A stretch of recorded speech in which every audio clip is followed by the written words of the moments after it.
ఏది రోజు పిల్లబామే మొన్న అయితే పెద్ద తాస్పం. ఏంటి ఇక్కడ ఏం జరిగింది? ఆడారు పాడారు అనుకోని కలిసిందా? అనుకోలేదు కాదు, బెల్లం కొనింది. ఎందుకు మాట అంటే నాకు డబ్బులు ఇమ్మంటే ఇవ్వలేదు కాబట్టి మీ నాన్నగారు వచ్చారండి. ఏడిచాడు మీ అయ్యి వచ్చారు ఇక్కడికి.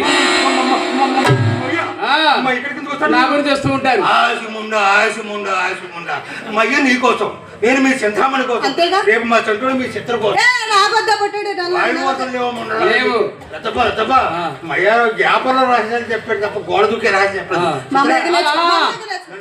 బాబు గారు అది చిన్నపిల్ల కదా, నా లంగా సాలదు. నా లంగా నీ దగ్గర దాక్కుంటే బంగాళ కోసం దాక్కున్నట్టే. బాయ్ వస్తా. మరి ఇప్పుడు భవానీ శంకరంగా చెరుకోడ కొండబాబు చిన్నబ్బాయి కృష్ణ సర్జన మరి కమిటీ వారి కోరిక మీద ఇదే